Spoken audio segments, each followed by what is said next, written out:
Chapter 113. On the day the Archmage died. 1. Adele, the caretaker of the holy fire.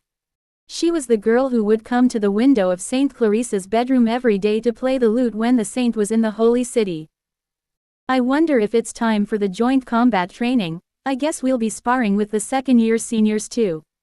During the night at Ophelia's hall, Kylie, Saint Clarisse, recalled the memories of the time she spent in the holy city. Adele's songs and longing for freedom instilled in her a secret new dream. If not for Adele's influence, Clarisse might have never sought to learn all the way in Sylvania. Even after Adele had left the holy city, Clarisse continued to eagerly await the day she would meet her again. However, despite some time passing since her enrollment, Clarisse had yet to encounter an opportunity to meet Adele. Quote. In the heart of Carpea, the city-state that is both the sanctum of the Telos order and the largest city on the continent, stood a magnificent cathedral reaching towards the heavens. This cathedral, known as the Holy Imperial City Tsungwangdu, Sacred Dragon, where Sovereign Eldain resided and propagated the will of the gods, was considered a sacred place by believers of Telos spread across the continent. This great cathedral, grand and majestic in size, could occupy an entire large hill and match the size of several lords' castles combined. It was, of course, just as lofty in height. From the cathedral's towering clock tower, one could see the Rameln Mountains to the north and the Dinkan Swamp that leads to the Chloral Empire to the south. Atop that clock tower always burned the holy fire in honor of the supreme god Telos. There sat the girl who managed the holy fire, always gazing upon the open world. The girl who proudly boasted a nobility second only to that of Sovereign Eldain was indeed looking down upon the world from a higher place than Clarisse. Clarisse desperately wished to meet that very minstrel, Adele. However, Clarisse was a first year, and Adele was a second year. It wasn't that there were no opportunities to interact with the second-year students, but Adele rarely appeared at such events. Adele was such a busy figure that even among her own year, few knew exactly where she might be found. Without the audacity to barge into classrooms or dormitories during lessons, Clarisse had no choice but to concentrate on her academic life, thinking, "We'll meet when the time comes." Quote. Yet, as she started to get accustomed to academic life, there still appeared to be no sign of meeting her. The thought that Adele didn't come to visit her even after hearing the news of the saint's enrollment at the academy was beginning to feel a bit heartless. But Clarisse shook off these thoughts. Her current situation was unique. She was attending academic life not as Saint Clarisse, but as Kylie, a noble from the outskirts. Adele might not know of these circumstances, which could make things awkward. However, she wondered if Adele had noticed that the person currently posing as a saint seemed like an imposter. Their positions were slightly misaligned. Yet, Clarisse decided not to rush things. Fate is like a wandering breeze. If destinies are intertwined, one will eventually meet again somewhere in the world and exchange warm greetings. That was what Adele used to say. Clarisse agreed with these words and smiled while looking up at the moon.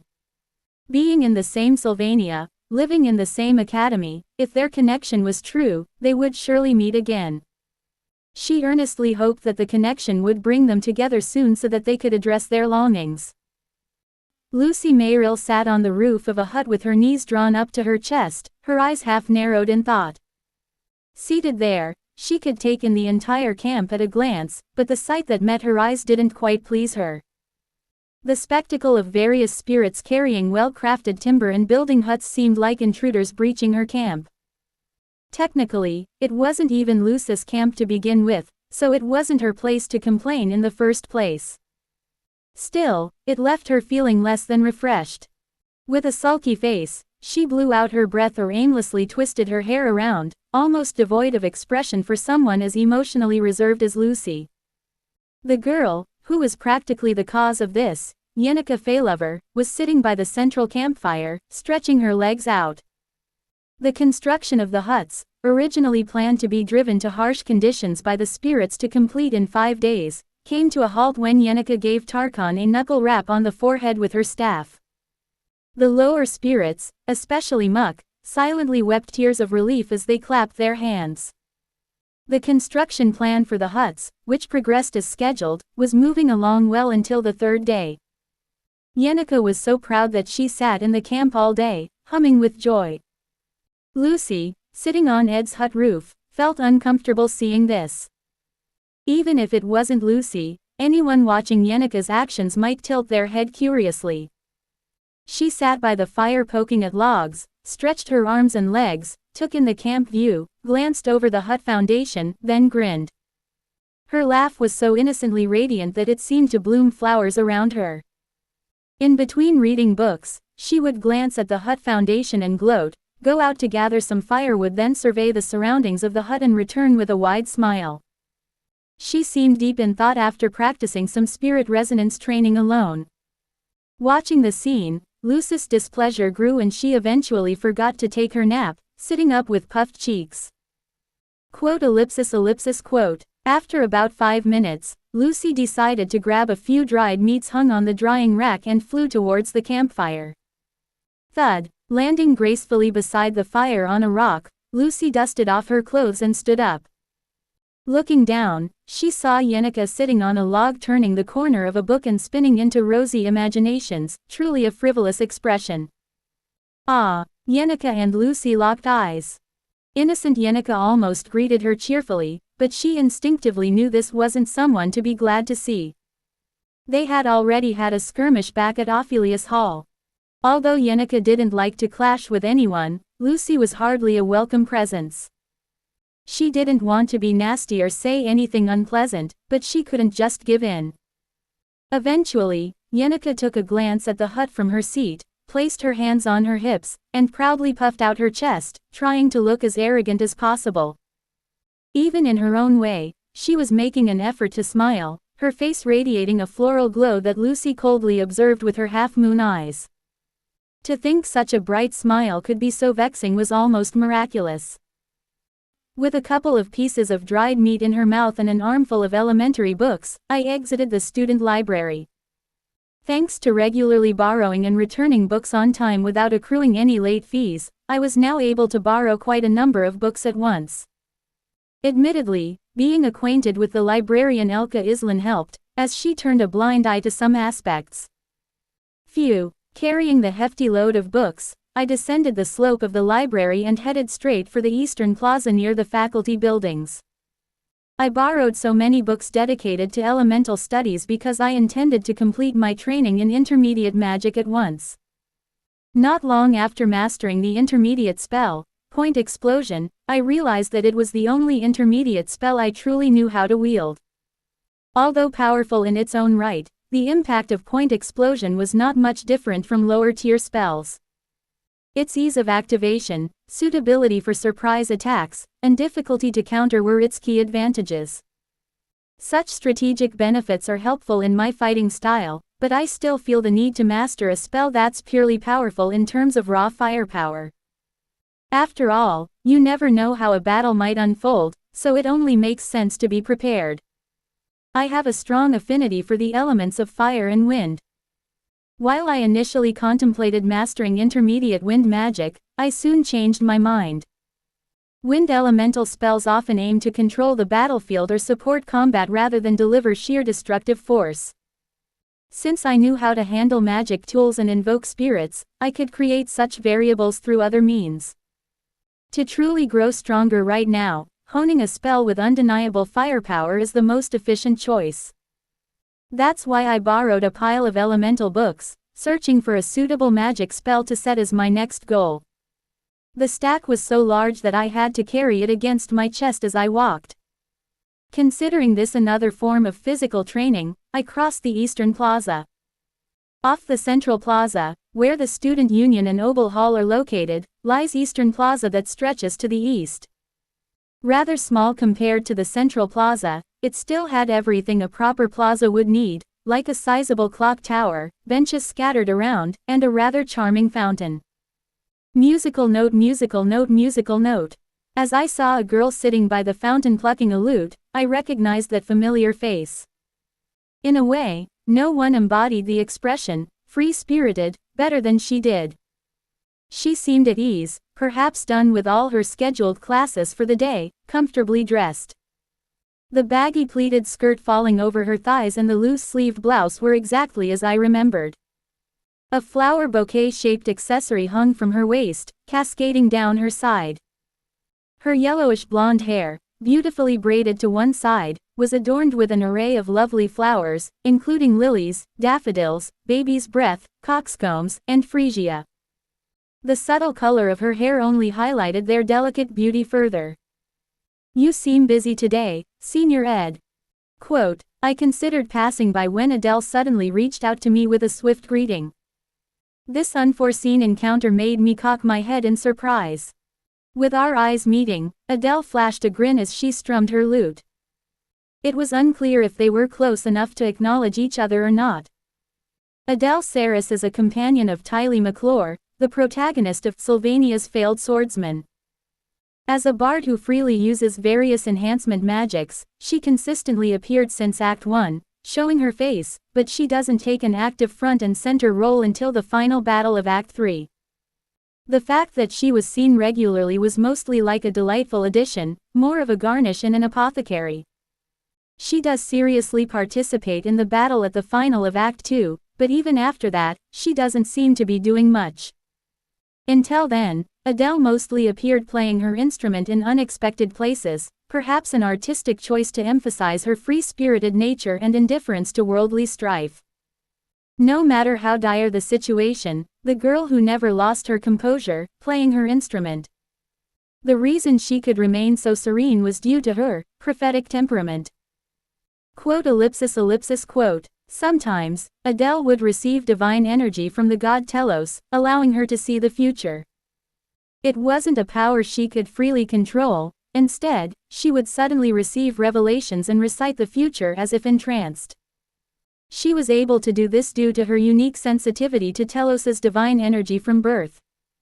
Consequently, she was treated quite well even in the Holy City, and in her youth, she was listed as a candidate for sainthood. Are you speaking about me? I often heard the stories that Tylee and Aila had about you.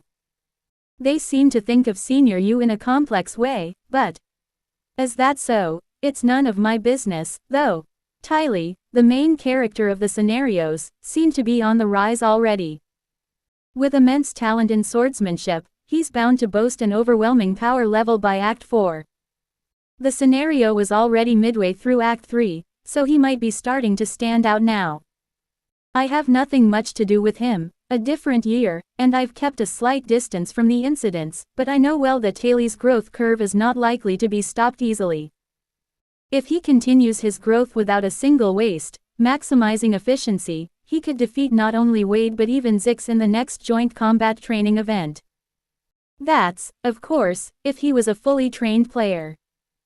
Normally, defeating Wade alone is trouble enough, so he probably won't concern himself with going that far. Would you like to listen to a song? I'm quite the minstrel, having traveled across the continent. Though now I'm settled here in Sylvania. Quote, no, thank you. Quote, oh dear, that's a shame. Quote, I did not understand why Adele, whom I hardly faced directly, was being so friendly with me. Perhaps it was due to the rapidly improving reputation within the academy, or maybe it was simply because my name circulated among those close to Adele.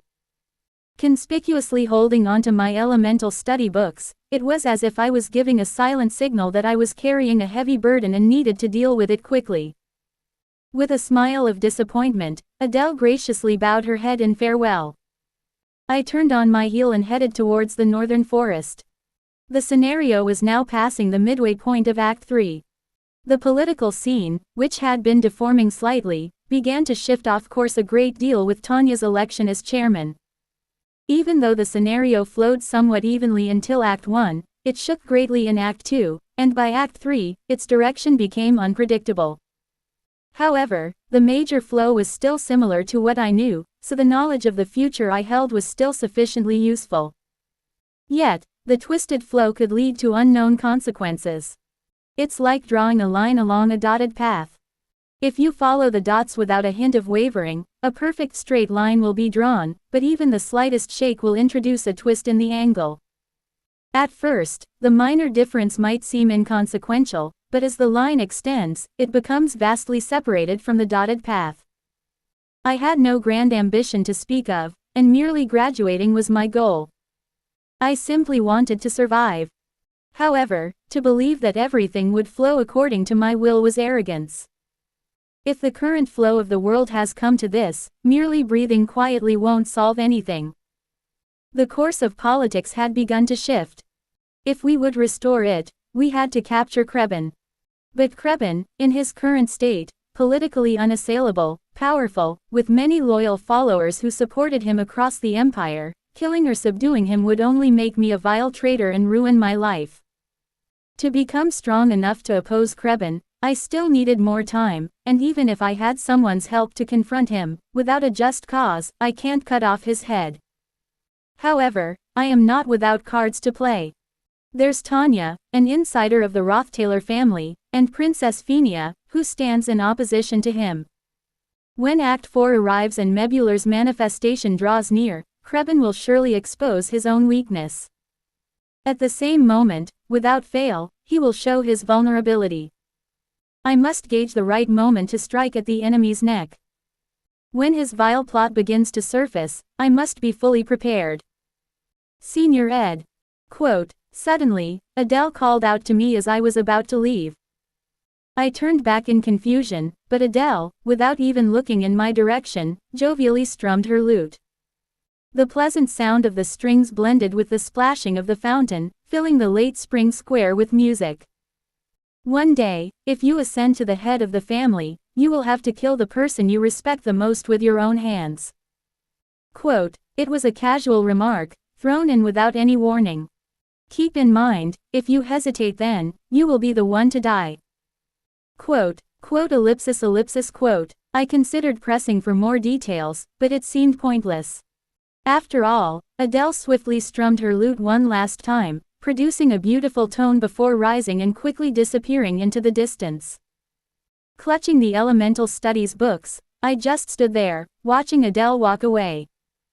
Then, I sighed deeply. Holy Administrator Adele. The romantic Adele. And the prophet Adele.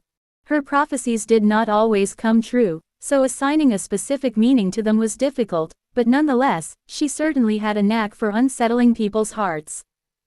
There were many scenes that come to mind when I think of Adele, but the first and foremost is her death. Act 3 of Sylvania's Failed Swordsman is an important turning point in the scenario. If the final boss, Lucy, remains idle, they will safely complete their role and temporarily exit the stage, but during that scenario, two members of the protagonist generation will die independently of Lucy's actions. One of them is precisely this minstrel, Adele. The macroscopic flow still runs nearly parallel to the original scenario, but with significant deviations already occurring. Knowing her fate, what stance should I take now? Professor Glast's death was beyond my control. No matter what I did, he would have seized the seal and taken over the academy, and as a mere student, I was not in a position to influence someone of his standing. No guarantee could be made that I had the power to change Adele's fate, but knowing her unfortunate end, it couldn't help but make me feel uneasy. I rubbed my forehead several times, then with the books in embrace, I headed towards the northern forest. For now, I needed to return to the camp, finish organizing the books, prepare for wand crafting, and complete the immediate tasks at hand.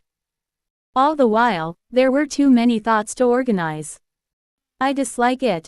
Quote, it was a clear and firm response. Lucy, who had been chewing on jerky by the campfire and fiddling with her knees, seemed to be in a bad mood. Quote. This was an unexpected reaction. I had broken off 2 branches from the guardian tree of Merelda for wand crafting and asked Lucy to help by infusing them with lightning magic. Lightning manifested with Lucy's magic would be incredibly powerful given the sheer amount of her magical power, positively affecting the direct performance of the wands. I planned to make 2 wands struck by lightning, one for Yenica and one for myself. I wasn't expecting any issue with this request, given that Lucy often grants my favors, but today, she seemed off, like something was bothering her. I only want to help with one. Quote, still hugging her knees and pouting, her sulking figure was unusually fresh to see. Usually sleepy or indifferent, this different expression on Lucy was new to me. Though she still looked somewhat dazed and lifeless, the slight puffing of her cheeks was something I hadn't seen before. I'm not used to her showing more varied expressions lately, though it's not many. Isn't making one or two the same? You only have to manifest the magic once anyway. Quote, quote ellipsis ellipsis quote. Ah well, if you say so, there must be a reason. It complicates things. Quote, as I spoke and ran a hand through my hair, Lucy began swinging her feet in the air, as if something was particularly on her mind. If you make one, who will use it? I'll give it to Yenica. After all, it's better for someone who could make better use of it to have it. I still need to practice more spirit magic. Quote, yeesh. Seemingly uncomfortable with my disappointment, Lucy chewed her lip, bowed her head, and groaned. Then, she stood up abruptly and walked over to where I was sitting on a log. Thinking she might stick to me as usual, I stayed still, but then Lucy cast her gaze downward, pulled her hat low, and sat down on my knees. She lay her back snugly against my chest, and while her weight was barely noticeable, a bit heavier than the pile of books I had carried with just my arm muscles. Fine, I'll do it. Both of them. Quote, she added, after agreeing. But there's a condition. It's nothing much. Quote, a condition. There's a place I would like you to accompany me to. Quote, Lucy bringing this up was unusual, so I nodded in curiosity without a choice. If you want to have more videos like this, then like and subscribe to my channel and have a nice day or evening or night. I will see you soon.